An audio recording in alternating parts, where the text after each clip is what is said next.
جہنم ہی تھا، میں تو جاتا مجھے سرکار نے جانے نہ دیا۔ الحمدللہ رب العالمین والصلاة والسلام علی سید المرسلین، اما بعد فاعوذ باللہ من الشیطان الرجیم، بسم اللہ الرحمن الرحیم۔ پڑھیے الصلاة والسلام علیک یا رسول اللہ وعلی آلک واصحابک یا حبیب اللہ۔ الصلاة والسلام علیک یا نبی اللہ وعلی آلک واصحابک یا نور اللہ۔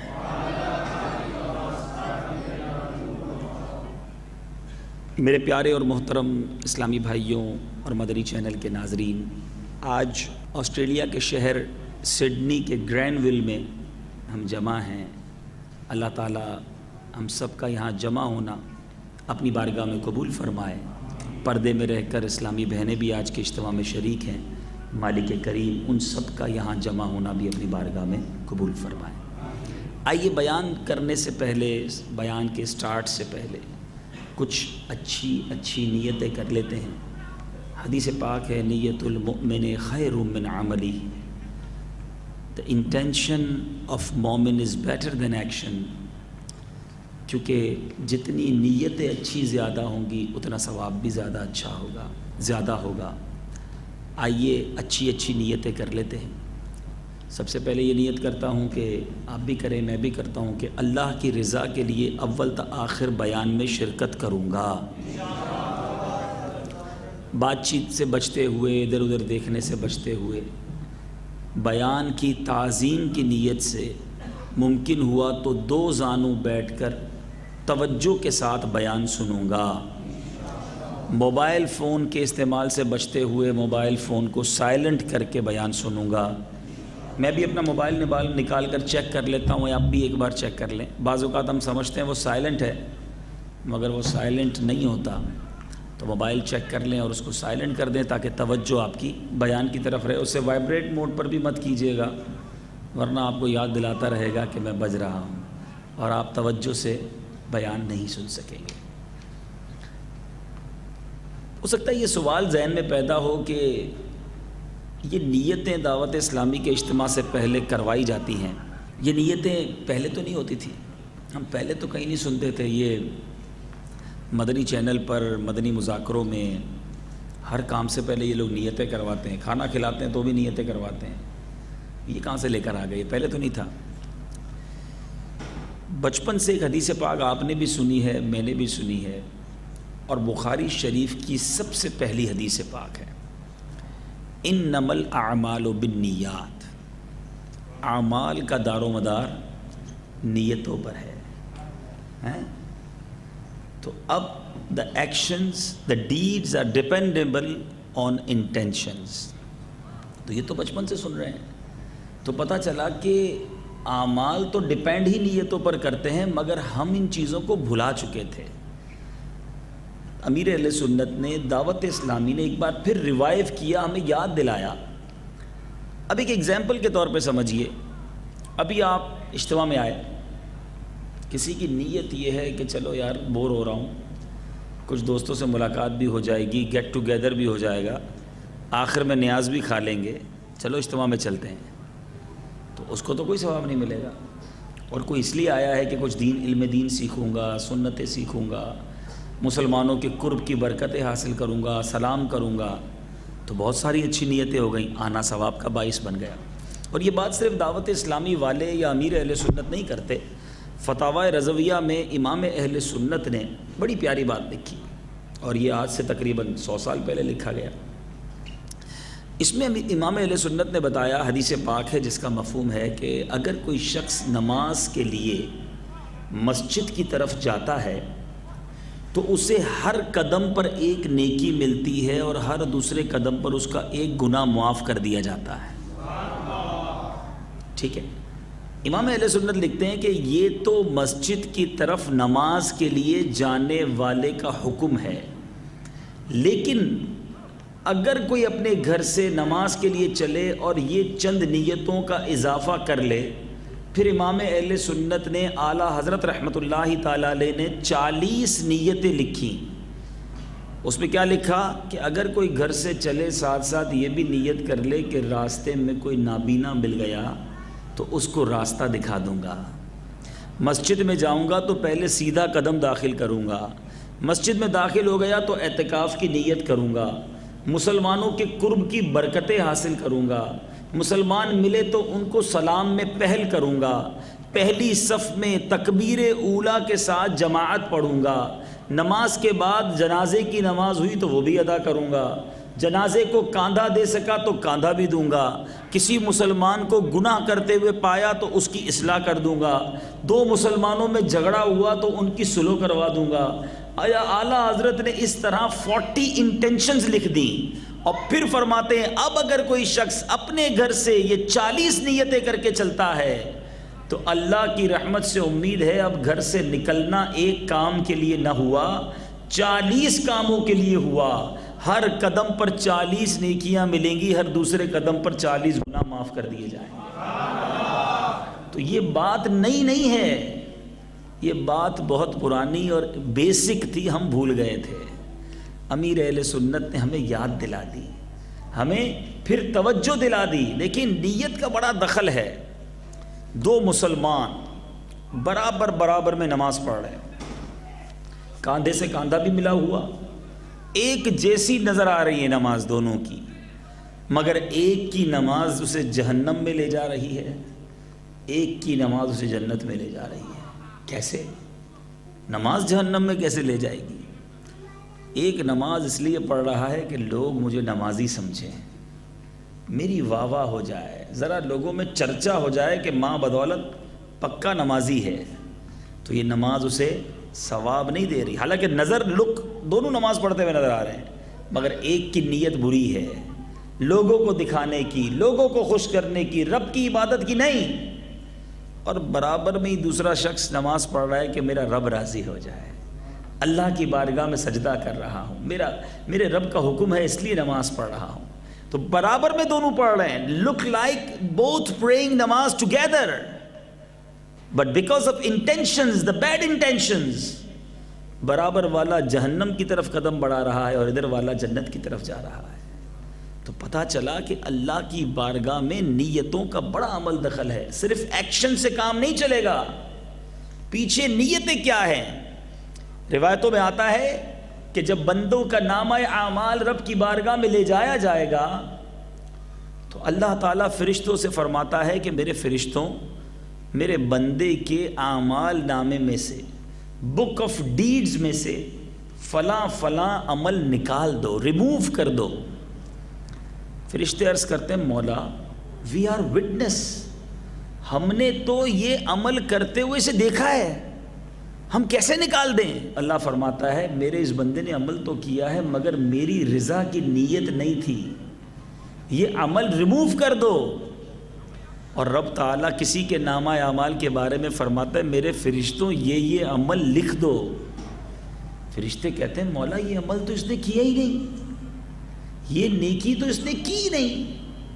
ارشاد ہوتا ہے کی نہیں مگر اس کی نیت پکی تھی کہ مجھے یہ نیکی کرنی ہے۔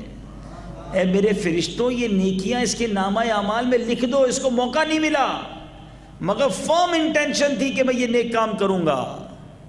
تو پتہ چلا action is not a complete action, عمل جو ہے وہ پکا دار و مدار نہیں ہے قبولیت کا۔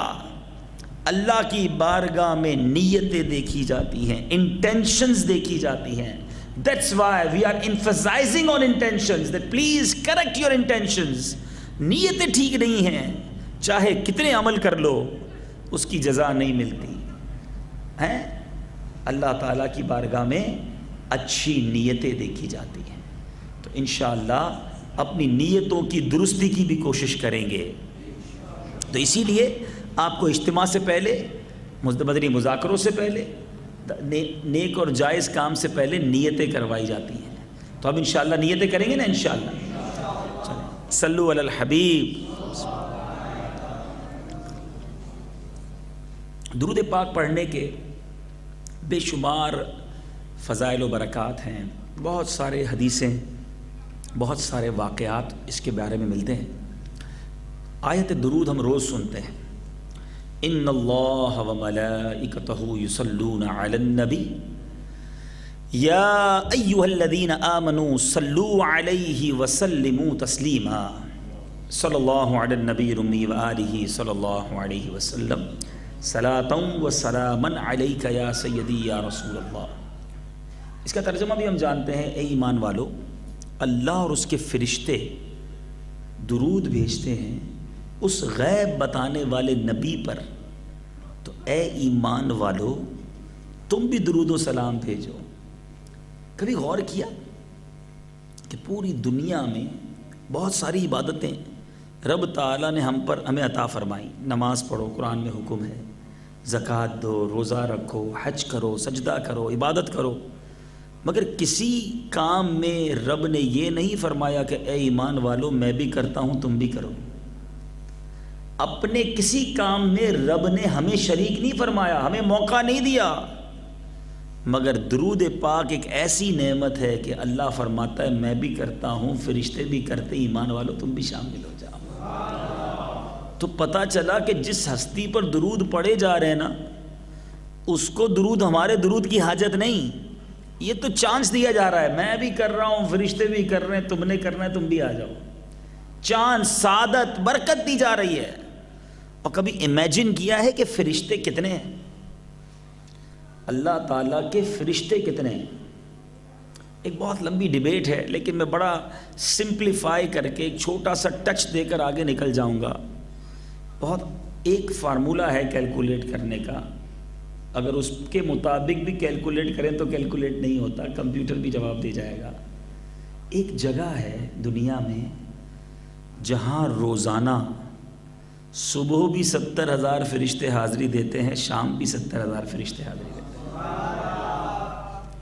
ہے نا ایک جگہ ہے؟ کون سی جگہ ہے؟ میرے آقا کا روضہ، میرے نبی کا دربار. اچھا، مزے کی بات یہ ہے کہ جو صبح 70,000 فرشتے آتے ہیں، شام کو دوسرے آتے ہیں، اور جو ایک بار آتا ہے وہ دوبارہ نہیں آتا. ٹھیک ہے؟ اس پوری بات کو امام اہل سنت نے بڑے پیارے انداز میں بیان کیا. فرماتے ہیں 70,000 صبح ہیں، 70,000 شام، یوں بندگی زلف و رخ آٹھوں پہر کی ہے. فرماتے ہیں جو ایک بار آئے دوبارہ نہ آئیں گے، رخصت ہی بارگاہ سے بس اس قدر کی ہے. اب یہ کوسچن کریٹ ہو سکتا ہے کہ ایک ہی بار کیوں؟ اعلیٰ حضرت اس کا بھی جواب دیتے ہیں، یہ بدلیاں نہ ہوں تو کروڑوں کی آس جائے. یہ بارگاہ مرحمت عام تر کی ہے. فرمایا اللہ کے فرشتے ہی اتنے ہیں کہ اگر یہ باریاں نہ لگتی تو کروڑوں فرشتے رہ جاتے. رب کی بارگاہ میں فرشتے اتنے ہیں کہ صبح 70,000 جائیں، شام 70,000 جائیں، نیکسٹ ڈے دوسرے جائیں، لائف میں سب کو ایک بار موقع دیں، تب جا کے سب کی حاضری ہو جائے گی. کیونکہ یہ بارگاہ مرحمت عام تر کی ہے. اس بارگاہ سے کسی کو مایوس نہیں کیا جاتا، سب فرشتوں کو ایک بار حاضری مل جائے، اس لیے سسٹم بنایا گیا ہے. اللہ فرشتے معصوم، گناہ نہ کریں، مگر ان کو زندگی میں فقط 12 گھنٹے کی حاضری. اور اے گناہ گارو تم پر کرم کیا ہے، اے امتیوں آقا تم پر کتنے مہربان ہیں. گناہ بھی کرو، فرشتوں کو ایک بار 12 گھنٹے کے لیے. ہمیں کیا صلاح ہے؟ اعلیٰ حضرت کہتے ہیں معصوم کو تو عمر میں صرف ایک بار آسی پڑے رہیں تو صلاح عمر بھر کی ہے. گناہ گار ساری زندگی کے لیے رہے تو آقا اس کی بھی اجازت دے دیتے ہیں. تو پتہ چلا. اب ذرا کیلکولیٹر اٹھاؤ، بڑے سائنٹیفک لوگ بھی اور بڑے حساب کتاب کرنے والے، ہو سکتا ہے یہاں پر اکاؤنٹنٹ بھی بیٹھے ہوں. کتنے سال ہو گئے میرے آقا کو دنیا سے پردہ فرمائے ہوئے؟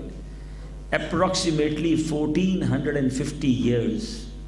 اس کے کبھی دن بنانا بیٹھ کے، ٹھیک ہے، 1450 سال کے دن کتنے ہوئے؟ پھر اس کو ملٹیپلائی کرنا 1,40,000 ڈیلی سے، تو اب تک اربوں فرشتوں کی حاضری ہو گئی ہے، اور ابھی پتہ نہیں قیامت کب آنی ہے۔ تو قیامت تک روزانہ ڈیلی 140,000 اینجلز حاضری دیتے رہیں گے، اور وہ سارے وہ ہوں گے جو پہلی بار آئیں گے۔ تو کتنے فرشتے ہوئے؟ انکاؤنٹیبل، وی ڈونٹ نو، اربوں خربوں، پتہ نہیں خربوں بھی تھوڑا لفظ ہے، پتہ نہیں کتنے فرشتے ہیں، اور وہ سارے کیا کر رہے ہیں؟ ان اللہ وملائکتہ یصلون علی النبی۔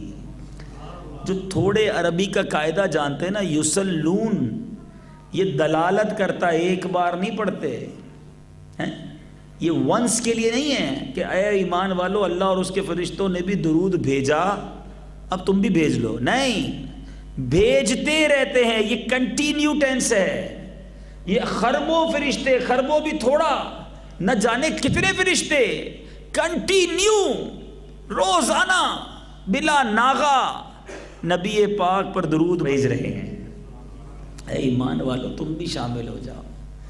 گویا ہمیں تو چانس دیا گیا ہے، آقا کو ہمارے درود کی ضرورت نہیں، ہم درود پڑھ کر اپنی جھولیاں بھرتے ہیں، ہم درود بھیج کر اپنے لیے خیرات طلب کرتے ہیں۔ میرے نبی کی شان ہم اور آپ کون ہوتے بڑھانے والے؟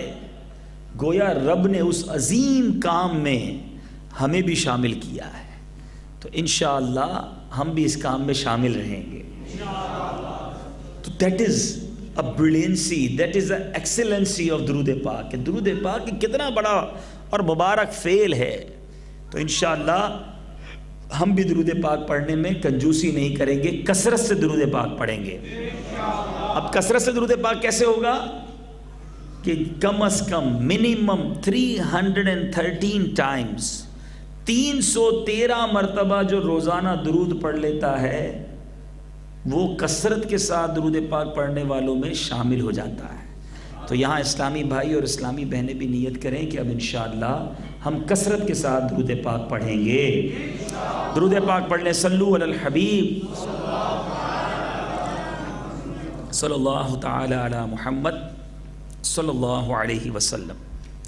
آج انشاءاللہ اپنے بیان میں ایک ایسے ٹاپک کی طرف آپ کی توجہ دلانا چاہوں گا کہ جس نے ہمارے اس معاشرے کو تباہ و برباد کر کے رکھ دیا ہے۔ اس بیماری نے، چاہے وہ مرد ہو، چاہے وہ عورت ہو، چاہے وہ امیر ہو، چاہے وہ غریب ہو، چاہے وہ پاک و ہند میں رہتا ہو، چاہے وہ آسٹریلیا میں رہتا ہو، ایسا لگتا ہے کہ اس بیماری نے، اس وائرس نے، اس بیکٹیریا نے، جو بھی اس کو کہہ لیں، ہمارے اندر گھر کر لیا ہے۔ اور یہ ایک ایسی بیماری ہے، ایک ایسا پرابلم ہے کہ جس کی وجہ سے ہمارے اعمال برباد ہو رہے ہیں، اور یہ وہ بیماری ہے جو ایمان کو برباد کر سکتی ہے۔ اس سے پہلے کہ میں اس بیماری، اس پرابلم کو ڈسکس کروں، پہلے میں ایک دو واقعات آپ کو سنانا چاہتا ہوں، ہسٹوریکل، جس کو آپ کہیں گے کہ ہماری ہسٹری کے وہ واقعات ہیں کہ جو ہمیں پتہ بھی ہونا چاہیے، اور ان واقعات سے ہمیں بہت کچھ سیکھنے کو ملے گا۔ روئے زمین پر، ارتھ پر سب سے پہلا مرڈر، سب سے پہلا قتل کس کا ہوا؟ سب سے پہلا قاتل کون اور سب سے پہلا مقتول کون؟ حضرت سیدنا حابیل، یہ وہ ہیں حضرت آدم علیہ السلام کے بیٹے کہ جو روئے زمین پر سب سے پہلے قتل کیے گئے، اور قابیل جو ہے وہ بھی آپ کا ہی بیٹا تھا، وہ سب سے پہلا قاتل بنا۔ یہ کیسے ہوا کہ بھائی نے بھائی کو مار دیا؟ یہ دونوں حضرت آدم علیہ السلام کے بیٹے تھے، اور ماجرا یہ تھا کہ بی بی حوا رضی اللہ تعالی عنہا اور حضرت آدم علیہ السلام کے ہر حمل میں، ایوری پریگننسی میں، اللہ کی قدرت یہ تھی کہ ایک بیٹا اور ایک بیٹی پیدا ہوتی، اور چونکہ دنیا کو چلانا تھا، جنریشن کو آگے بڑھانا تھا، تو رب کی یہ حکمت تھی کہ ایک باری میں جو بیٹا اور بیٹی پیدا ہوتے، ان دونوں کو آپس میں میرج کرنے کی اجازت نہیں ہوتی تھی، وہ بہن بھائی مانے جاتے. بٹ سیکنڈ باری میں دوسری پریگننسی میں جو بیٹا اور بیٹی پیدا ہوتے وہ بھی بہن بھائی ہوتے، لیکن فرسٹ اور سیکنڈ والے آپس میں کراس میچ کر سکتے تھے. اس کی اجازت تھی کیونکہ جوڑے بنانے تھے. اب ہوا یہ، قابیل کے ساتھ جو ہے وہ اکلیمہ پیدا ہوئی اور حابیل کے ساتھ لیوزا پیدا ہوئی. یہ دو لڑکیاں پیدا ہوئیں. اب قانون یہ تھا کہ قابیل جو ہے اس کا نکاح لیوزا سے ہوتا کیونکہ وہ حابیل کے ساتھ پیدا ہوئی تھی، اور حابیل کا اکلیمہ سے ہوتا کیونکہ وہ قابیل کے ساتھ پیدا ہوئی تھی. لیکن قابیل نے انکار کر دیا، وہ اپنے ساتھ پیدا ہونے والی اکلیمہ سے شادی کرنا چاہتا تھا کیونکہ وہ زیادہ خوبصورت تھی. تو اب حضرت آدم علیہ السلام نے سمجھایا کہ وہ تمہاری بہن ہے، تم اس سے شادی نہیں کر سکتے. اس نے کہا نہیں، میں شادی کروں گا تو اسی سے کروں گا. تو پتہ چلا کہ دنیا میں زمین پر کانفلکٹ کی پہلی وجہ بھی عورت بنی، اور یہ شیطان کا ایک ایسا بعض اوقات وار ہوتا ہے کہ بھائی کو بھائی سے لڑا دیتا ہے. بہرحال ضد ہوتی رہی، حضرت آدم علیہ السلام سمجھاتے رہے. پھر حضرت آدم علیہ السلام نے دیکھا کہ قابیل نہیں سمجھ رہا، تو آپ نے کہا ایسا کرو، حابیل اور قابیل دونوں اپنی اپنی قربانیاں لے کر آؤ. اور اب پہلے کیا ہوتا تھا کہ صدقہ قربانی قبول ہونے کی نشانی یہ ہوتی تھی کہ لوگ اپنی قربانی رکھتے، آسمان سے آگ آتی اور جس کی قربانی مقبول ہوتی آگ اس کو جلا دیتی یا آگ اسے لے جاتی. اللہ کا یہ بھی اس امت پر احسان ہے کہ ہم کھانا پکائیں، غریبوں کو کھلائیں، لوگوں کے پیٹ بھی بھر جائیں اور صدقے کا ثواب بھی مل جاتا ہے. ہم قربانی کرتے ہیں، اس کا گوشت بھی کھا جاتے ہیں، قربانی کا ثواب بھی مل جاتا ہے. پہلے قربانی قبول جب ہوتی تھی جب آگ اس کو لے جاتی تھی. اب ہوا کیا کہ قابیل نے کچھ گیہوں لائے، حابیل ایک بکری لے کر آیا اور وہ دونوں رکھی گئیں. ہوا یہ کہ آسمانی آگ آئی اور اس نے حابیل کی قربانی کو قبول کر لیا اور وہ اس کو کھا گئی. اب حضرت آدم علیہ السلام نے ڈیسیشن دے دیا کہ دیکھو پہلے بھی میں یہی کہتا تھا اور اب آسمانی آگ نے آ کر بھی یہ کنفرم کر دیا کہ تمہاری قربانی مقبول نہیں، اب حابیل ہی کی شادی اکلیمہ سے ہوگی. لیکن قابیل کو اپنے بھائی سے جیلسی ہو چکی تھی، حسد ہو چکا تھا. اس نے کیا کیا؟ اب اس نے کہا کہ نہیں، اب میں یہ تو میری پسند ہے وہ یہ لے جائے گا. تو یہاں قابیل نے حضرت حابیل کو قتل کر دیا، مرڈر کر دیا. یہ زمین پر سب سے پہلا قتل تھا، اور آپ رضی اللہ تعالیٰ عنہ کی عمر یعنی حابیل کی ایج فقط 20 ایئرز تھی. اور قتل کا یہ حادثہ مکہ مکرمہ میں جبل سور کے پاس یا جبل ہرا کی گھاٹی میں ہوا. بعض کا قول ہے کہ بصرہ میں جس جگہ مسجد اعظم بنی ہوئی ہے منگل کے دن یہ سانحہ ہوا. جب قابیل نے حضرت سیدنا حابیل کو قتل کر دیا تو چونکہ اس سے پہلے کوئی آدمی مرا ہی نہیں تھا، یعنی فرسٹ ڈیتھ بھی پہلی بار ہوئی تھی، تو قابیل حیران تھا کہ یہ بھائی کی لاش کو کروں کیا. یعنی یہ پتہ ہی نہیں تھا کہ مرنے کے بعد باڈی کا کیا کیا جاتا ہے. تو اب کیا ہوا، کئی عرصے تک تو بھائی کی لاش کو پیٹھ پر اٹھائے پھرتا رہا کہ کیا کروں اس کا. دفنانا تو آتا نہیں تھا، پتہ ہی نہیں تھا کہ کوئی کھڈا کھود کے دفنایا بھی جاتا ہے. اب اللہ کی مشیت دیکھیں کہ اس کے سامنے ایک منظر یہ آیا کہ دو کوے آپس میں لڑے. ایک کوے نے دوسرے کو مار دیا اور پھر دوسرے کو کھڈا کھود کر دفنا دیا. تو اب قابیل کو پتہ چلا کہ یہ طریقہ ہے کسی لاش کو دفنانے کا. تو اس نے اب کھڈا کھود کے حضرت حابیل کو دفن کر دیا. اب قابیل کیسا برباد ہوا. یہاں ایک کنفیوژن رہتی ہے کہ قابیل نے قتل کیا یا حابیل نے کیا. تو بڑا آسان طریقہ ہے یاد کرنے کا کہ قاتل بھی قاف سے آتا ہے اور قابیل بھی قاف سے آتا ہے. تو قاتل جو تھا وہ قابیل تھا، حابیل مقتول ہیں یعنی جن کو قتل کیا گیا وہ حابیل ہیں. بہرحال قابیل بہت گورا اور خوبصورت انسان تھا، لیکن بھائی کا خون بہاتے ہی اس کا چہرہ کالا اور بدصورت ہو گیا.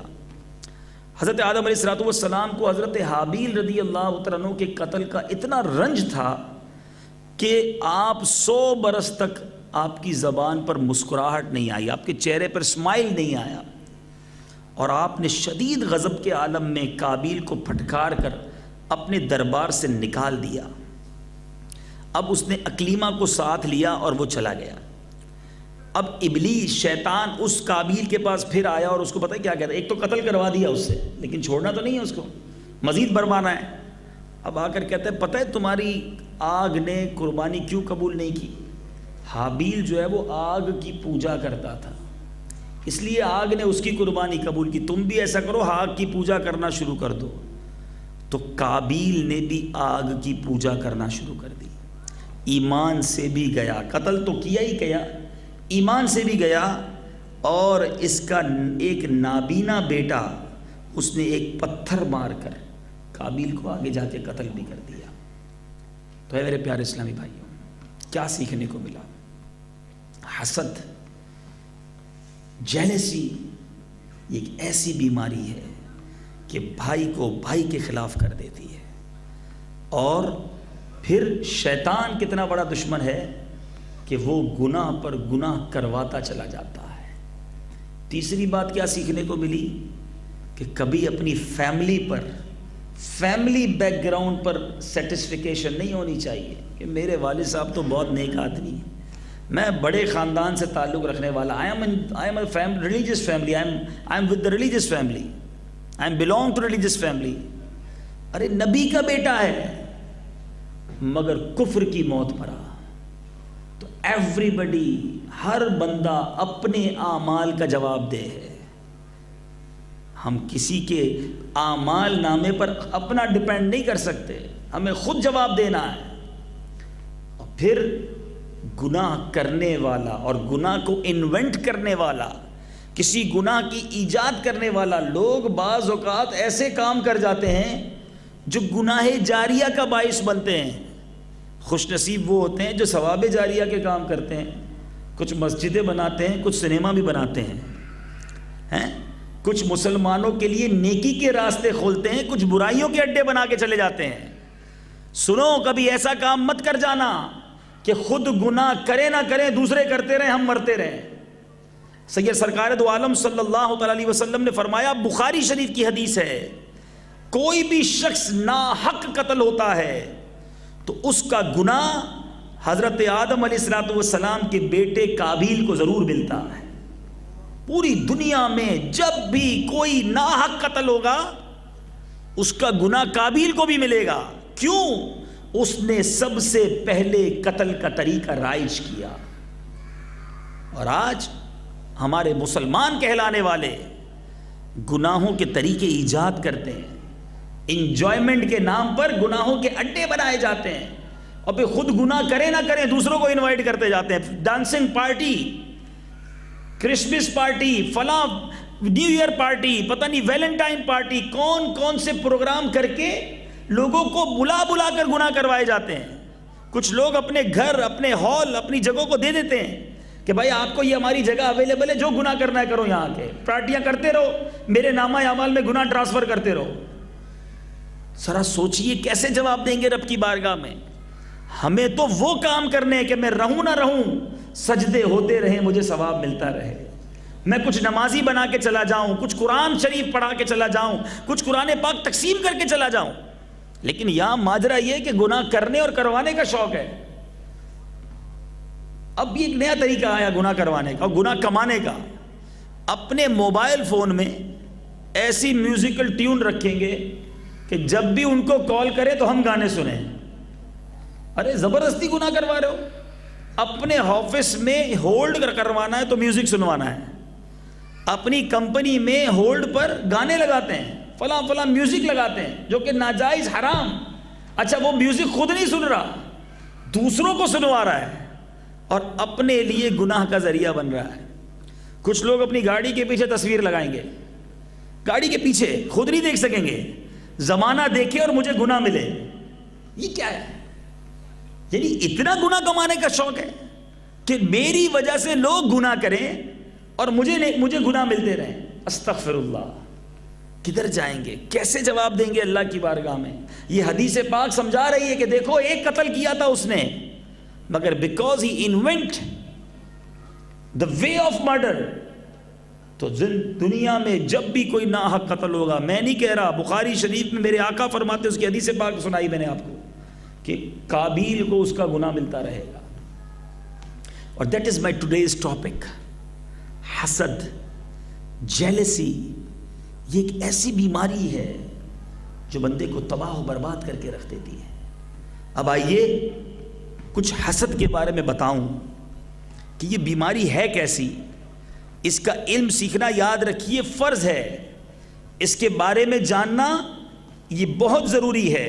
سرکار دو عالم صلی اللہ تعالی علیہ وسلم فرماتے ہیں، بخاری شریف کی حدیث ہے، فرمایا آپس میں حسد نہ کرو، آپس میں بغض و عداوت نہ رکھو، پیٹھ پیچھے ایک دوسرے کے برائی نہ کرو، اور اے اللہ کے بندوں بھائی بھائی ہو کر رہو.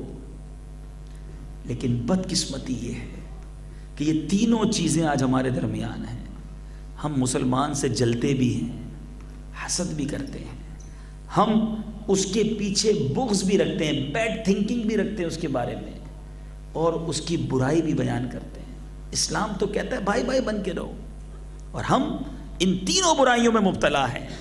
اور یاد رکھیے، حسد کہتے کس کو ہیں؟ ہو سکتا ہے یہاں جو اسلامی بھائی بیٹھے ہوں، اسلامی بہنیں بیٹھی ہوں، اسلامی بہنیں بہت غور سے آج کا بیان سنیں. اسلامی بھائیوں سے زیادہ یہ بیماری اسلامی بہنوں میں ہوتی ہے. Now please listen carefully. What is the definition of jealousy? What is the definition of حسد؟ حسد کہتے کس کو ہیں؟ یہی نہیں پتا ہم کو.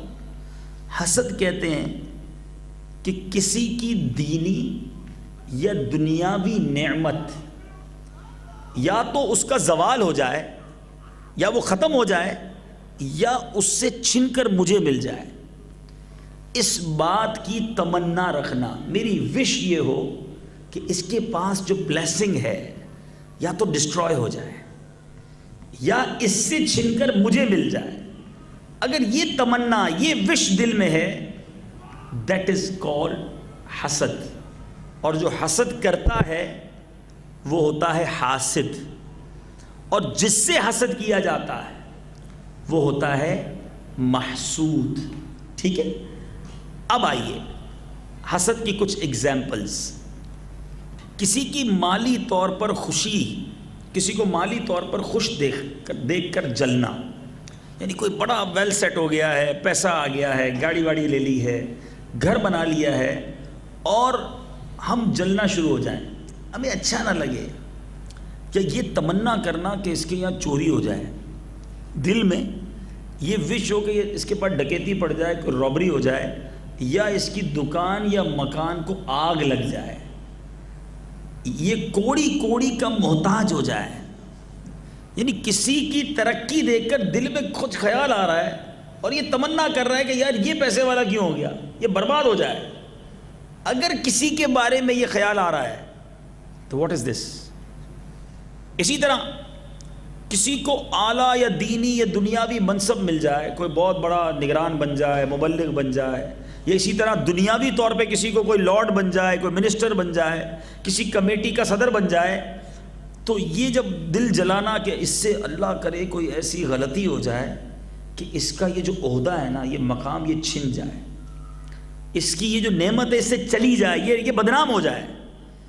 اگر یہ خیال کسی کے بارے میں آتا ہے تو یہ بھی اس کی ایک مثال ہے.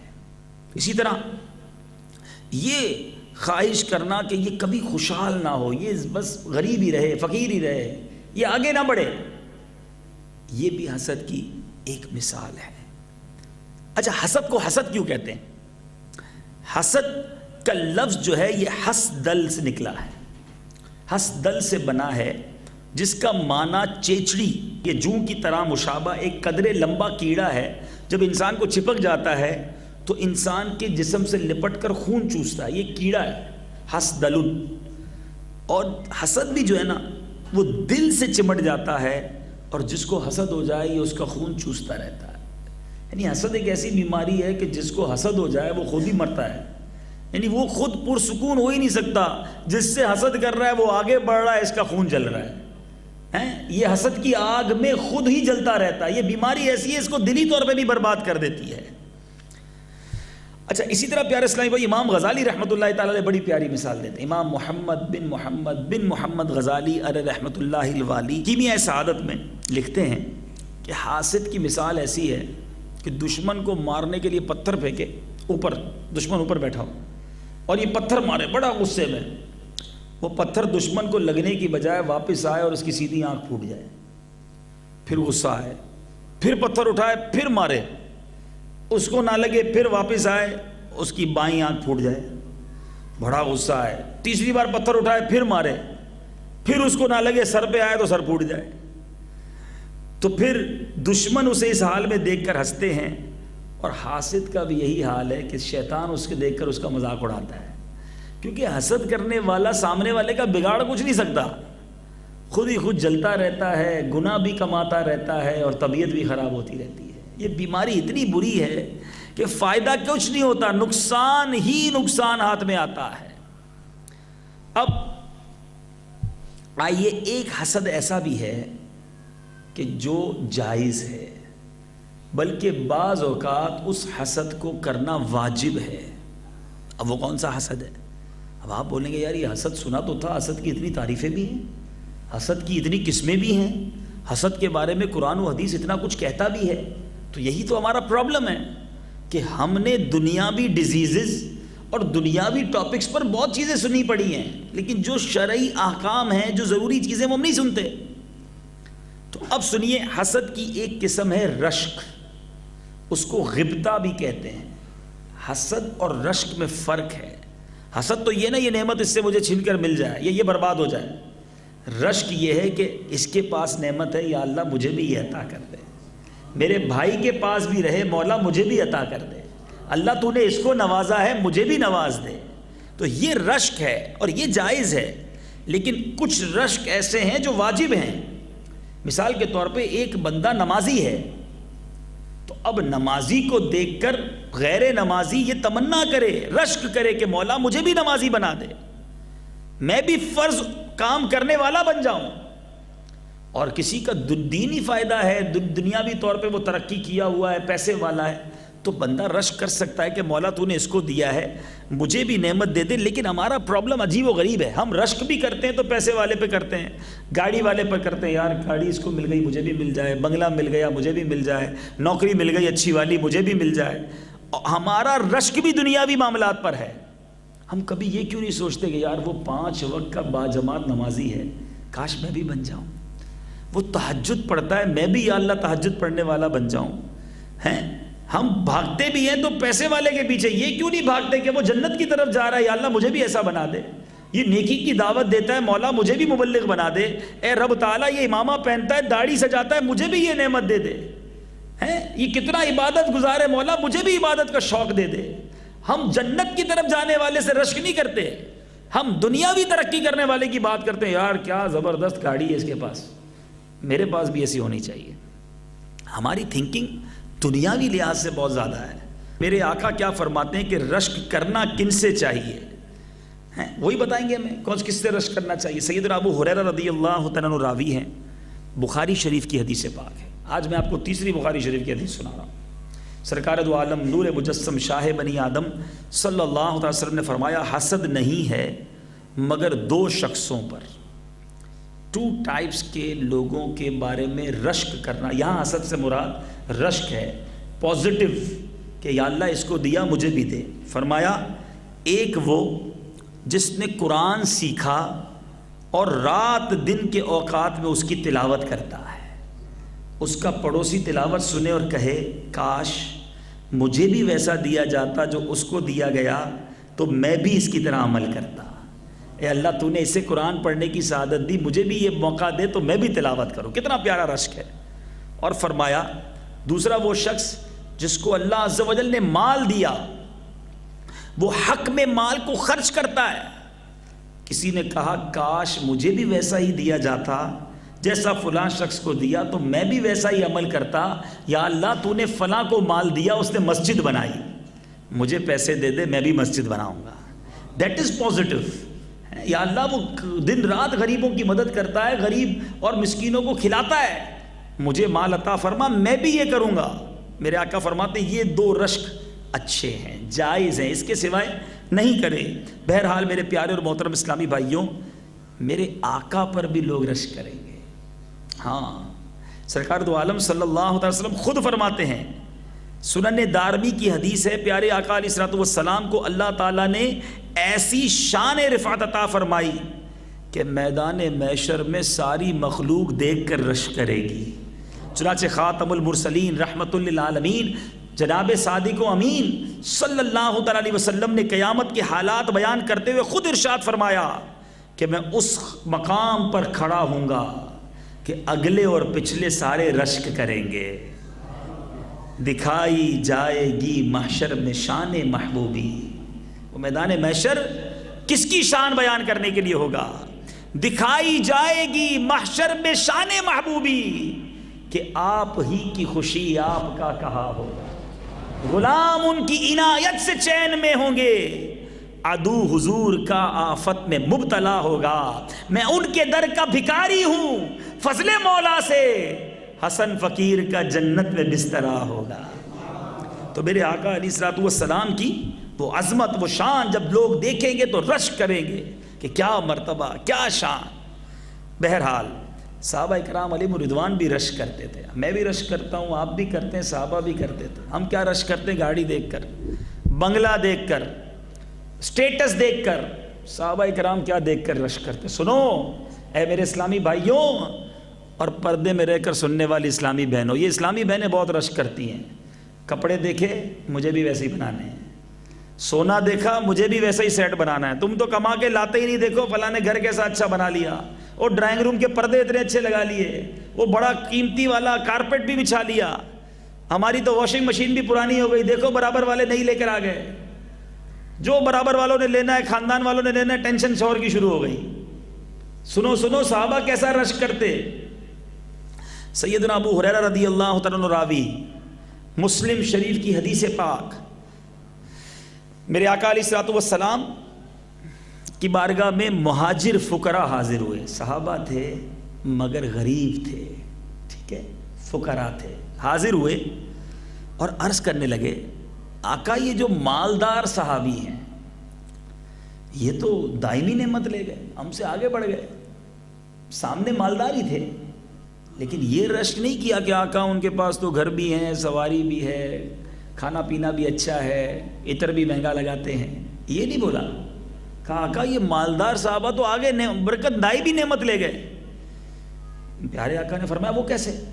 کہا یا رسول اللہ ہم روزہ رکھتے ہیں, وہ بھی روزہ رکھتے ہیں, ہم نماز پڑھتے ہیں, وہ بھی نماز پڑھتے ہیں, لیکن وہ خیرات کرتے ہیں, ہم خیرات نہیں کر سکتے. Look at the mind, positive thinking کہ آقا یوں تو ہم پیچھے رہ جائیں گے, یہ پیسے والے تو ہم سے آگے بڑھ گئے, عبادت میں بھی ہمارے ساتھ ساتھ کھڑے ہو جاتے ہیں اور پھر خیرات میں آگے بڑھ جاتے ہیں. کیا مقابلہ تھا, کیا تمنا تھی, کیا رشک تھا. سرکار دو عالم صلی اللہ علیہ وسلم نے فرمایا کیا میں تمہیں وہ چیز نہ سکھا دوں جس سے تم آگے والوں کو پکڑ لو اور پیچھے والوں سے آگے بڑھ جاؤ. نبی پاک تو سب کے آقا ہیں, سب کو خوش فرماتے. صحابہ خوش ہو گئے, کہا یا رسول اللہ جلدی جلدی ہمیں بتا دیں تاکہ ہم بھی آگے والوں کے پاس پہنچ جائیں. یعنی مقابلہ بھی ہے تو نیکیوں میں, پیسوں میں نہیں. سرکار دو عالم صلی اللہ علیہ وسلم نے فرمایا ہر نماز کے بعد 33 بار تسبیح, سبحان اللہ, الحمدللہ, اللہ اکبر کہا کرو. اب صحابہ بڑے خوش. پھر مہاجر فقراء دوبارہ آئے, خدمت میں لوٹے واپس.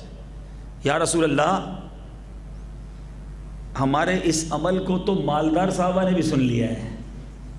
پھر گڑبڑ ہو گئی, آپ نے تو ہم کو بتایا تھا کہ مالدار کے برابر پہنچ جاؤ گے, آگے والوں کو پکڑ لو گے, انہوں نے تو یہ بھی سن لیا ہے, اب ہم کیا کریں. پیارے آقا علیہ الصلوۃ والسلام نے فرمایا ذالک فضل اللہ یؤتیہ من یشاء, یعنی اللہ عز و جل کا فضل ہے جسے چاہے عطا فرمائے. تو اب کتنا پیارا سینیریو ہے, کیسی پیاری محفل ہے یہ. صحابہ آ رہے ہیں, آقا یہ مالدار آگے بڑھ گئے, ہم پیچھے رہ گئے. وظیفہ بتاتے ہیں, واپس گئے تو مالدار صحابہ نے بھی سن لیا, انہوں نے بھی پڑھ لیا وظیفہ. پھر آ گئے, آقا یہ تو پھر آگے بڑھ گئے. آقا فرماتے ہیں اللہ کی مرضی ہے، جس کو چاہے جتنا عطا فرمائے. تو یہ ہمارے لیے کیا میسج ہے کہ یہ لوگ نیکیوں پر رش کر رہے ہیں، عبادت میں آگے بڑھنے پر رش کر رہے ہیں. اور آج ہمارا حال کیا ہے؟ نعمتوں اور دنیا کی جو ترقیاں اس پر ہم رش کرتے ہیں، اسی کے پیچھے بھاگتے ہیں.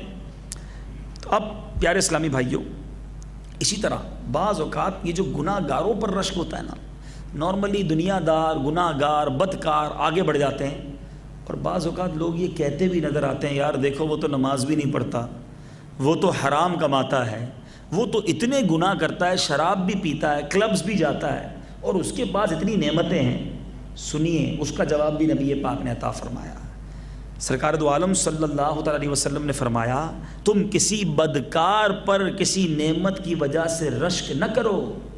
بدکار بھی ہے اور نعمتیں بھی ہیں، رشک نہ کرو، کیونکہ تم نہیں جانتے کہ وہ مرنے کے بعد کس چیز سے ملے گا، اس سے کیا کیا پوچھا جائے گا، اس کو کیسا جواب دینا پڑے گا، کیا پتا اس کو کتنا عذاب مل جائے. اس پر رشک نہ کیا کرو. اگر وہ بدکار بھی ہے، گناہ گار بھی ہے اور نعمتیں بھی ہیں، تو بعض اوقات اللہ تعالیٰ ڈھیل عطا فرماتا ہے. لیکن پھر جب رسی کھینچی جاتی ہے، پھر جب کوسچن کیا جاتا ہے، تو پھر جواب نہیں ہوتا کسی کے پاس. بہرحال اب رشک تو سمجھ آ گیا کہ رشک اور ہے، حسد اور ہے. رشک جائز ہے مگر کرنا اچھے اعمال والوں سے چاہیے، علماء سے چاہیے کہ یار یہ بھی 25 30 35 40 سال کا ہے، میں بھی 35 سال کا ہوں، مگر یہ عالم بن گیا، میں عالم نہ بن سکا، میں نے تو زندگی ضائع کر دی. یہ مبلغ بن گیا، میں بھی اسی کی عمر کا ہوں، میں پیچھے رہ گیا. یہ کتنا دین میں آگے بڑھ گیا، اتنی کتابیں پڑھ لی، میں ادھر کا ادھر ہی رہ گیا. اس نے قافلوں میں سفر کیا، میں دنیا میں سفر کرتا رہا. اس کا چہرہ سنت کے مطابق، میں چہرہ بھی سنت کے مطابق نہیں سجا سکا. اس کے سر پہ آقا کی سنت امامہ، میں انگریزی بال بناتا رہ گیا. یہ حلال روزی تھوڑی کماتا رہا، میں حرام کمایا مگر زیادہ کماتا رہ گیا. اسلامی بہن دیکھے کہ وہ اسلامی بہن نمازی، عبادت گزار، پردے کی پابند ہو گئی اور میں فیشن ایبل گھومتی رہی. ارے رشک کرنا ہے تو جنت میں جانے والوں سے رشک کرو، رشک کرنا ہے تو اللہ کی بارگاہ میں مقبول لوگوں سے رشک کرو. رشک کرتے ہو تو دنیا داروں سے رشک کرتے ہو تو مالداروں سے رشک. وہ لوگ جو رب کے مقبول بن گئے، بندہ رشک کرے تو ان لوگوں پر کرے. تو دیٹ از رشک، غبطہ. Now come towards the main disease, that is jealousy, حسد. اور اب ہو سکتا ہے کہ یہاں لوگ جو ہیں وہ کہیں کہ نہیں جناب ہم تو حسد نہیں کرتے، ہم تو کام کسی کے بارے میں ہم تو جیلسی نہیں کرتے، ہم وی آر ناٹ جیلس، ہم we are always thinking positive. Okay today انشاءاللہ I will give you some examples and check yourself. چلیں ایک ٹیسٹ کر لیتے ہیں. آج کل ویسے ہی لگتا ہے میں آسٹریلیا لیبارٹری لے کر آیا ہوا ہوں، تو ہر 2 دن بعد ایک ٹیسٹ ہو رہا ہے. آج چلیں یہ بھی ٹیسٹ کر لیتے ہیں. مدنی لیبارٹری ہے بھائی، ٹیسٹنگ ہو رہی ہے، چیک کر لیتے ہیں ہمارے اوپر ہمارے اندر حسد ہے کہ نہیں. پتہ چل جائے گا، خود ہی فیصلہ کر لینا، ہاتھ مت اٹھانا، کسی کو بتانا نہیں چاہیے. لیکن ایک اور بات، ہاؤ بیڈ اٹ از، کتنا خطرناک یہ مرض ہے. پہلے اس کا اندازہ اور کر لو. ابھی تک تو بہت باتیں سنا دی، مگر اب جو بتانے لگا ہوں نا یہ اور زیادہ خطرناک ہے. حضرت سیدنا ابو اللیث نصر بن محمد سمرقندی رحمۃ اللہ تعالی علیہ تنبیہ الغافلین میں نقل کرتے ہیں، حاسد اپنے رب کے ساتھ 5 طرح سے مقابلہ کرتا ہے. کس کے ساتھ مقابلہ کرتا ہے؟ اللہ سے. حسد کرنے والا ڈائریکٹلی اپوزنگ کس کو؟ اللہ تبارک و تعالیٰ کو فائٹ کرتا ہے. کیسے؟ فرمایا ہر نعمت پر غصے ہوتا ہے جو دوسرے کو ملتی ہے، ملتی دوسرے کو، غصہ اس کو آ رہا ہوتا ہے. گویا ڈسٹریبیوٹنگ آف اللہ تبارک و تعالیٰ پہ غصہ ہو رہا ہے. رب دے رہا ہے، میں جل رہا ہوں. نمبر 2، وہ تقسیم الہی پر ناراض ہوتا ہے، یعنی اپنے رب سے کہتا ہے ایسی تقسیم کیوں کی؟ بھائی دیتا کون ہے؟ کسی کو پیسہ دیا کس نے دیا؟ زور سے کہیے. مال دیا کس نے دیا؟ حسن دیا کس نے دیا؟ منصب دیا کس نے دیا؟ مقام دیا کس نے دیا؟ ارے دیا اللہ نے، میں کون ہوتا ہوں اعتراض کرنے والا؟ دیتا رب ہے، جلتا وہ ہے. گویا رب کی ڈسٹریبیوشن پر آرگیومنٹ کرتا ہے، بندہ ہو کر رب پر آرگیومنٹ کرتا ہے۔ تیسری بات، وہ فضل الہی پر بخل کرتا ہے، اللہ فضل فرماتا ہے یہ کنجوسی کرتا ہے۔ چوتھی بات، وہ اللہ کے دوست یعنی محسود کو رسوا کرنا چاہتا ہے اور چاہتا ہے اس کی نعمت چھن جائے۔ نعمت رب اسی کو دیتا ہے جس کو پسند کرتا ہے۔ رب نے اسے دیا اور میں رب کے دوست کی نعمت چھننے کی تمنا کروں۔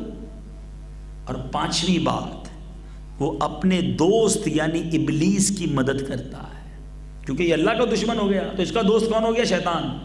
اب یہ شیطان کی مدد کر رہا ہے اللہ کے مقابلے میں۔ اتنی بری بلا ہے۔ میرے پیارے اور محترم اسلامی بھائیوں، سرکار دو عالم صلی اللہ تعالی علیہ وسلم فرماتے ہیں لیسا منی ذو حسد ولا نمیمت ولا کہانت ولا انامن، یعنی حسد کرنے والا، چغلی کھانے والے اور کاہن کا مجھ سے اور میرا ان سے کوئی تعلق نہیں۔ ارے جس سے نبی پاک لا تعلقی کا اعلان کر دیں وہ تو گیا، برباد ہو جائے گا۔ آقا کے بغیر تم کچھ بھی نہیں۔ تو یہ حسد اس قدر بری بلا ہے، اور حسد اب ایمان کو کیسا برباد کرتا ہے؟ میرے آقا فرماتے ہیں حسد ایمان کو ایسا اس طرح بگاڑ دیتا ہے جیسا ایلوا شہد کو بگاڑ دیتا ہے۔ سرکے اور شہد کو ملا دو، شہد کا بیڑا غرق ہو جائے گا، ٹھیک ہے نا؟ فرمایا ایمان کو اس طرح خراب کر دیتا ہے۔ تو ایمان کو خراب کرنے والی چیز، اللہ اور اس کے رسول کو ناراض کرنے والی بیماری، اللہ سے مقابلہ کرنے والی بیماری ہے۔ It is not a ordinary disease. Now come towards the test. Now I give you few examples, check your self, I also check my self, کہ کہیں یہ پرابلمز ہیں تو نہیں، حسد دل میں گھس تو نہیں گیا۔ We are in jealousy for everybody. اچھا حسد کون کس سے کرتا ہے، پہلے یہ کلیئر ہو جائے۔ حسد جو ہے نا، بندہ نارملی اپنی فیلڈ کے لوگوں سے کرتا ہے۔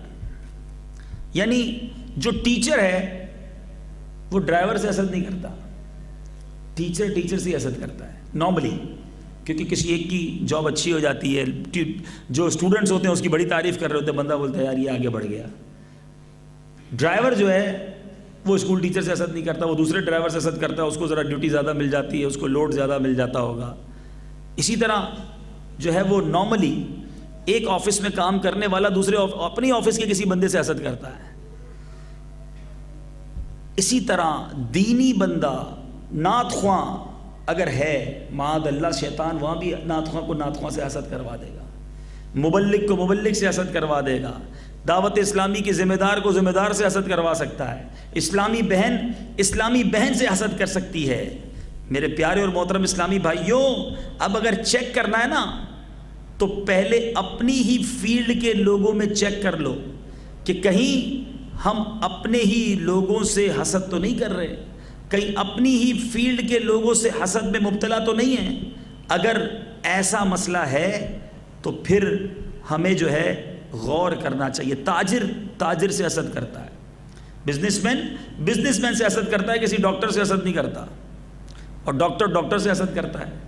تو بالکل اسی طرح آپ جس فیلڈ سے بھی ہیں، یہاں ڈاکٹرز بھی ہو سکتا ہے بیٹھے ہوں، اسٹوڈنٹس بھی بیٹھے ہوں، بزنس مین بھی بیٹھے ہوں، جاب والے بھی بیٹھے ہوں، آپ اپنی فیلڈ کے لوگوں میں اب چیک کریں، یا تو اپنے خاندان میں یا اپنے دوستوں میں یا اپنی فیلڈ کے لوگوں میں۔ تو وہ میں جو چند ایگزامپلز دینے لگا ہوں وہ غور سے سنیے۔ اب یہ چیک کریں کہ آپ کے رشتہ داروں، آپ کے دوستوں، آپ کے پڑوسیوں، یا آپ جس فیلڈ میں جاب کاروبار وغیرہ کرتے ہیں اس فیلڈ میں کسی شخص کی نعمت کے زوال کے لیے آپ دعا تو نہیں کرتے، یہ دل میں خیال تو نہیں آتا کہ یار یہ برباد ہو جائے، فلاں آدمی جو ہے نا وہ ترقی نہ کرے۔ اگر کسی کے بارے میں یہ خیال آتا ہے تو دیر از سم تھنگ رانگ۔ اسی طرح کسی شخص سے ملنے کا جی نہیں چاہتا، جب وہ ملنے آ جائے نا تو کتراتا ہے آدمی، نہیں یار میں اس سے نہیں ملوں گا۔ اچھا ملنے کا جی نہیں چاہے گا، ملے گا نہیں، اور اگر زبردستی سامنے آ گیا تو بالکل دل پہ پتھر رکھ کے ملے گا، دل نہیں چاہ رہا، اب آ گیا سامنے تو ملنا ہی پڑے گا۔ تو ایسی کیفیت اگر کسی کے ساتھ ہے آپ کی تو اٹ مینز آپ کو اس سے حسد تو نہیں ہو گیا. بالکل اسی طرح کسی کی تعریف آپ کے سامنے ہو کہ یار وہ کوئی آئے کے سامنے کہ یار پتہ چلا وہ فلاں آدمی بڑا اچھا آدمی ہے یار, بہت بہت نیک آدمی, بڑا نائس, وہ تعریف کرتا جا رہا ہے, ہمارا دل بیٹھتا جا رہا ہے, ہمیں غصہ آتا جا رہا ہے, یہ اس کی تعریف کیوں کر رہا ہے. پھر بندہ بات پلٹتا ہے, یار کوئی اور بات نہیں ہے آپ کے پاس, کوئی اور موضوع پہ بات کریں نا یار, چلے ہم دوسری بات, ٹھیک ہے بہت اچھا آدمی ہے لیکن چلے اس پر بھی اس موضوع پہ بات کرتے ہیں. کیوں اس کی تعریف سننا نہیں چاہتے آپ؟ It means there is some thing wrong, مجھے وہ اچھا نہیں لگتا. اچھا خود تعریف کرنی پڑ جائے کسی کی, کوئی آ کے خود ہی پوچھ لے ہاں بھائی وہ آدمی کیسا ہے, اب مر گئے. دل تو چاہتا ہے اس کو دو ٹکڑے گالیاں دوں, لیکن اب سامنے والے کو بتانا بھی تو نہیں ہے, تو اب بڑے مرے دل کے ساتھ ہاں بہت اچھا آدمی ہے, لیکن جیسے یہ کھڑا ہو کے کیا بولا مجھ سے پوچھو کیسا آدمی ہے. تو اگر کسی کے بارے میں یہ فیلنگز ہیں تو اٹ مینس آپ کو اس سے حسد ہو گیا ہے. اسی طرح اس کی کوئی غلطی یا خامی پتہ چل جائے, اس کی جستجو رہتی ہے یار اس کا کوئی فالٹ پتہ چل جائے, اور جیسے ہی غلطی پتہ چلے فوراً سب کو بتانا شروع, پتہ چلا ہاں وہی جس کا بڑا نام نہیں اس نے یہ کر دیا, بلکہ میسج چلاتے ہیں, فون کر کے بتاتے ہیں. کیوں؟ کسی مسلمان کے عیب اچھالنا کسی مسلمان کا کام ہے. اگر یہی غلطی آپ کا بیٹا کرتا تو معاذ اللہ آپ کی بیٹی سے کوئی غلطی ہو جائے, اسی طرح سب کو بتاؤ گے, اسی طرح سب کو میسج کرو گے. لیکن چونکہ اس سے حسد ہے, انتظار تھا مجھے تو اس کی غلطی پتہ چلنے کا, جیسے ہی غلطی پتہ چلی سب کو بتانا ہے. یہ بھی حسد کی ایک نشانی ہے. اچھا اسی طرح اس کا کوئی نقصان ہو جائے اور آ کر کوئی بتائے تو دل میں خوشی داخل ہونا, ہاں یار اب ٹھنڈک ہو گئی, کاروبار تباہ ہو گیا اس کا. اچھا سامنے سے کچھ نہیں کہتے, ارے بڑا افسوس ہوا, واقعی دکان جل گئی, اللہ واقعی کاروبار تباہ ہو گیا, اچھا اس کی ٹانگ بھی ٹوٹ گئی, اور دل میں لڈو پھوٹ رہے ہیں, ہاں یار بڑا اچھا ہو گیا, تو میں تو چاہتا یہی تھا. اگر کسی کے بارے میں یہ تھنکنگ ہے, زبان سے بلے کتنے افسوس کر دیں, دل میں بڑا سکون, آج سکون کی نیند آئے گی بھائی اس کی دکان جل گئی, معاذ اللہ, یہی تو حسد ہے, یہی تو تباہی ہے. مسلمان کا برا نہیں سوچتا, لیکن حاسد ایک ایسی بیماری میں مبتلا ہے کہ وہ دوسرے کی کمزوری, دوسرے کی تباہی کی تمنا رکھتا ہے. اسی طرح جیسی اس کی ترقی کی خبر ملے, پتہ چلا اس نے نئی گاڑی لے لی, ہاں اس کا رینک بھی بڑھ گیا, آفس میں تنخواہ بھی بڑھ گئی, ارے اس کو تو پاسپورٹ بھی مل گیا. جیسے ہی خبر ملی اور اپنا دل بیٹھنا شروع ہو گیا, اچھا پاسپورٹ بھی مل گیا, اچھا گاڑی بھی لے لی, کاروبار بھی بڑھ گیا. وہ بتائے جا رہا ہے ہمارا بلڈ پریشر لو ہو جا رہا ہے, رات کو نیند بھی نہیں آئے گی. یہ کیا ہے؟ کیوں؟ اللہ نے اس کو ترقی دی ہے, خوش ہو. اللہ تبارک و تعالیٰ نے اپنے بندے کو نوازا ہے, وہ رب ہے, وہ جسے چاہے عطا فرمائے, لیکن اس کی خبر ملتی جا رہی ہے میرا بلڈ پریشر لو ہوتا جا رہا ہے. دیٹ از کالڈ حسد. اسی طرح مدد مانگنے آ جائے کبھی وہی شخص, یار بڑا پریشان ہوں, لون دے دو, یار میری فلاں جگہ پر سفارش کر دو, آپ کی تو بڑی بات ہے, آپ کا وہ جاننے والا ہے. بندہ بولے اب آیا اونٹ پاڑ کے نیچے, میں نے تو تیری مدد نہیں کرنی. اس کو نہیں کہے گا نہیں جناب میں بڑا مصروف ہوں, میرے پاس تو پیسے ہی نہیں, میں آپ کو قرضہ کیسے دے دوں. نہیں میری اس سے کوئی بات چیت نہیں, آپ کو غلط فہمی ہوئی ہے. اچھا میں دیکھوں گا, بعد میں بتاؤں گا. اور یہ کھڑا ہو کے کیا بولا, بیٹا تیری تو کبھی زندگی میں مدد نہیں کروں گا, میں تو انتظار میں تھا تو میرے قبضے میں آئے. اگر یہ خیالات ہیں کسی کے بارے میں کہ مدد بھی نہیں کرنی, اس کی ہیلپ بھی نہیں کرنی, تو یہی تو حسد کی نشانی ہے کہ ہم اس سے جلتے ہیں.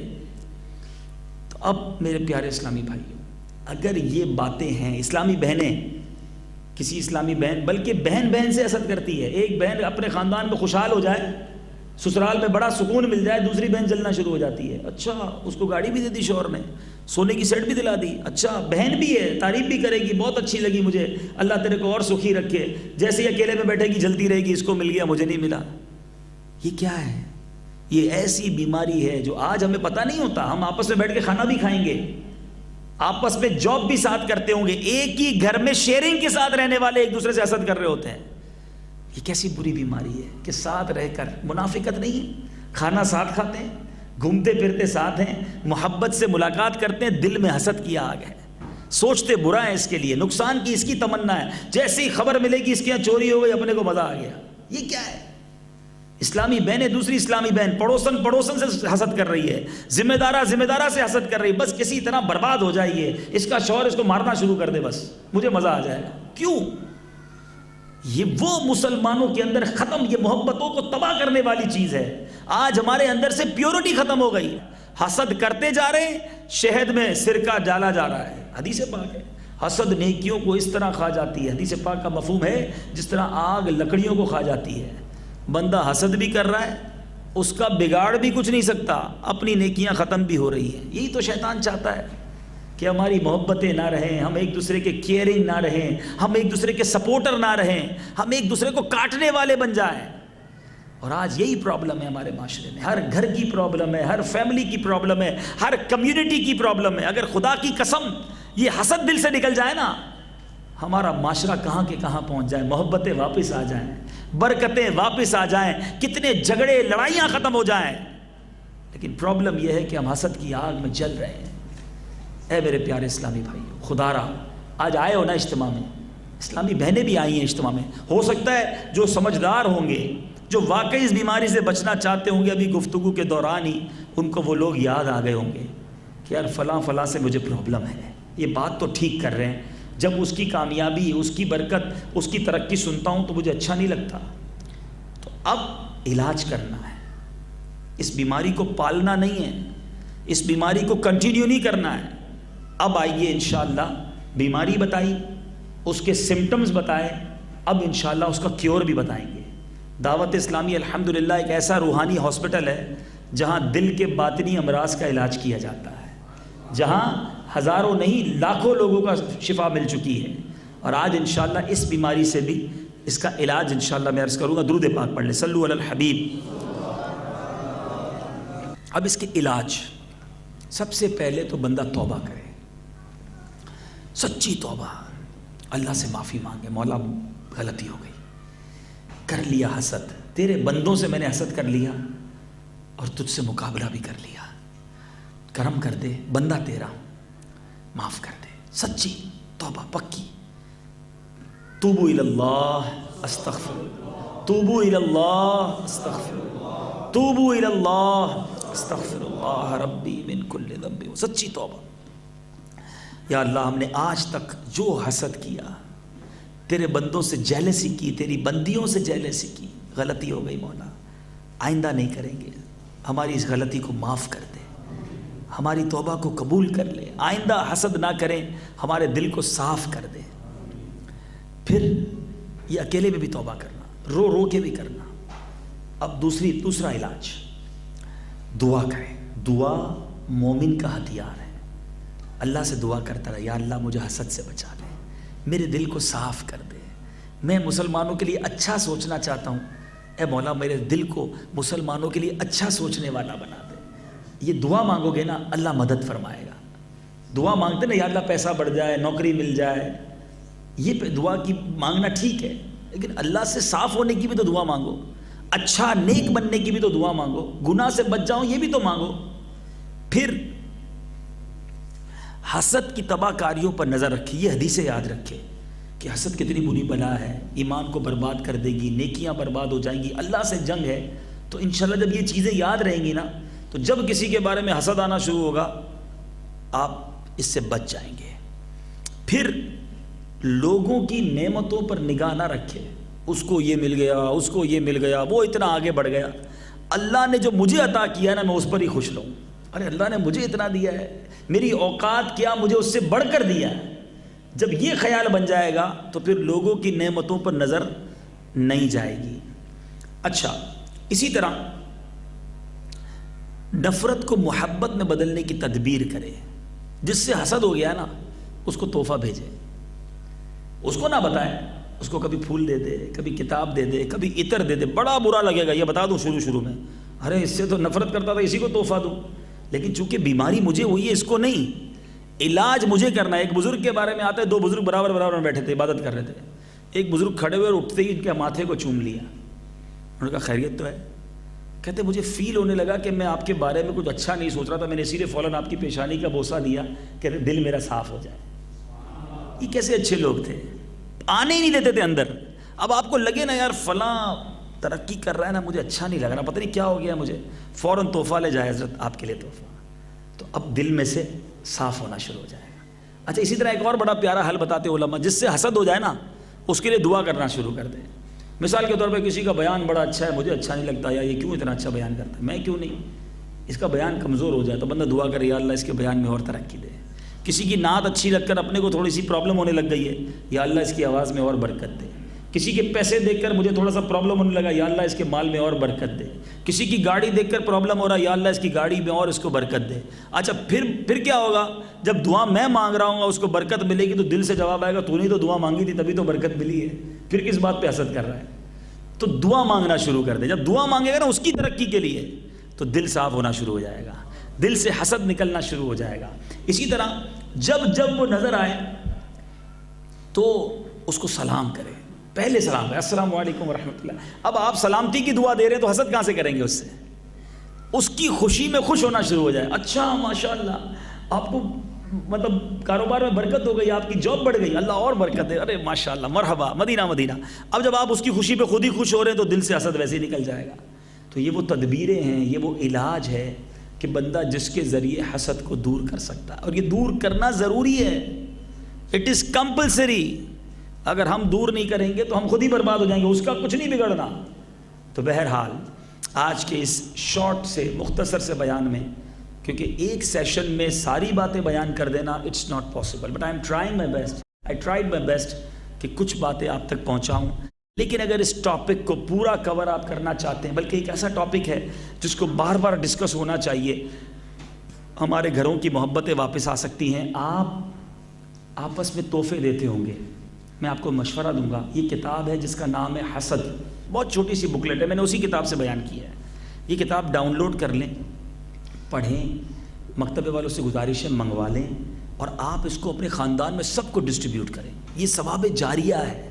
میں نے کہا نا گناہ جاریہ لوگ کرتے ہیں, ایسے کام کرو کہ کوئی ایک بھی حسد سے بچ گیا. اسی طرح ایک بک ہے تکبر, وہ بھی کتاب موجود ہے جس کا نام ہی تکبر ہے. تو یہ وہ کتابیں ہیں جو پڑھیں, دوسروں کو پڑھائیں, ڈسٹریبیوٹ کریں. اللہ تعالیٰ کے کرم سے کوئی ایک بھی گناہ سے بچ گیا تو آپ انشاءاللہ اس کو پڑھ کر آپ کو ثواب جاریہ ہوگا. تو میں امید رکھتا ہوں کہ آج سے کسی کے بارے میں حسد نہیں کریں گے. دعوت اسلامی کے مدنی ماحول میں اسی طرح سنت و بری باتیں سیکھی اور سکھائی جاتی ہیں.